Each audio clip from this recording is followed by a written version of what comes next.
പരാജയങ്ങളെ പറ്റി പറയുകയുണ്ടായി. പരാജയങ്ങൾ എങ്ങനെയാണ് മണിക്കുട്ടൻ എന്ന് പറയുന്ന ഒരു ആർട്ടിസ്റ്റും വ്യക്തിയും കാണുന്നത്? പരാജയങ്ങൾ എൻ്റെ ജീവിതത്തിൽ ഉണ്ടായിട്ടുള്ളൂ. വിജയങ്ങൾ വളരെ കുറവാണ്. ഞാൻ എൻ്റെ ലൈഫിൽ നമ്മുടെ ജീവിത എക്സ്പീരിയൻസുകളാണല്ലോ നമ്മളെ കൂടുതലായിട്ട് എല്ലാ കാര്യങ്ങളെയും ഫേസ് ചെയ്യാൻ പഠിപ്പിക്കുന്നത്. പണ്ട് കൊച്ചിലെ ഞാനും പപ്പ ഒരു ഡ്രൈവറായിരുന്നു. അപ്പോൾ ഞങ്ങളൊരു സ്ഥലത്ത് ടൂർ പോകുമ്പോൾ പപ്പ ഈ സ്കൂള് അവധിയിരിക്കുന്ന സമയത്ത് എന്നെ കൂടെ കൊണ്ടുപോകാറുണ്ട്. അപ്പം ഞങ്ങളൊരു സ്ഥലത്ത് ടൂർ പോയ സമയത്ത് ഒരു ഹോട്ടലിൽ ഫുഡ് കഴിക്കാൻ കയറി. നല്ല കാണാൻ ഭംഗിയുള്ളൊരു ഹോട്ടൽ. അപ്പോൾ പപ്പ ഒരു വലിയ ഹോട്ടലായതുകൊണ്ട് അവിടെ കൊണ്ട് എന്നെ കയറ്റി. അവിടെ ചെന്ന് നമ്മൾ ഇരുന്ന സമയത്ത്, ഇത്രയും വലിയ ആൾക്കാരുടെ ഇരുന്ന സമയത്ത് നമുക്ക് ആഹാരം അവർ തന്നില്ല. മീൻസ് നമ്മളെ ഡ്രസ്സൊക്കെ വളരെ മുഷിഞ്ഞതായിരുന്നു.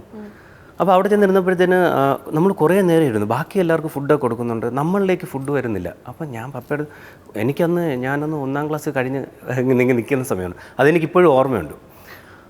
അപ്പോൾ ഞാനിങ്ങനെ പപ്പയെ നോക്കുന്നു, പപ്പ ഫുഡ് വരുന്നില്ല. അപ്പോൾ പപ്പ ഇങ്ങനെ പറയുന്നുണ്ട്, മക്കളെ വരുമെന്ന് പറഞ്ഞു. അപ്പോൾ അരമണിക്കൂർ കഴിഞ്ഞ് വരാത്തപ്പം പപ്പ ഇങ്ങനെ, ഇനിയിപ്പോൾ വേണ്ട, നമുക്ക് ഇവിടെ നിന്ന് എഴുന്നേറ്റ് പോകും. പപ്പയ്ക്ക് അത് ഭയങ്കര വിഷമമായി.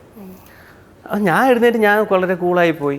അതെനിക്ക് ഇന്ന് ഓർമ്മയുണ്ട്. അപ്പം നമ്മളെ സംബന്ധിച്ച് ഇങ്ങനെയുള്ള ജീവിത എക്സ്പീരിയൻസ് ഒരുപാടുണ്ട്. ഇതൊരു ജീവിതത്തിൻ്റെ പരാജയമാണ്, ഒരു ആർട്ടിസ്റ്റ് എന്ന രീതിയിലുള്ള പരാജയമല്ല, ഒരു ജീവിതത്തിൻ്റെ പരാജയമാണ്. ഇങ്ങനെയുള്ള ജീവിത എക്സ്പീരിയൻസ് കിടക്കുന്ന എന്നെ പരാജയങ്ങൾ വരുമ്പോഴോ അല്ലെങ്കിൽ ആൾക്കാരെ കളിയാക്കുമ്പോഴോ എനിക്ക് വിഷമം വരാറില്ല. കാരണം ജീവിതം അത്രത്തോളം നമ്മളെ പഠിപ്പിച്ചിട്ടുണ്ട്. നമ്മളെ സംബന്ധിച്ചെല്ലാം നേടാനേ ഉള്ളൂ, ഈ നഷ്ടപ്പെടാനൊന്നും ഇല്ലാത്ത ആൾക്കാരാണ്. അതുകൊണ്ട് ഞാൻ പരാജയങ്ങളോ അല്ലെങ്കിൽ ഈ പറയുന്ന പോലെ കളിയാക്കലുകളോ ഒന്നും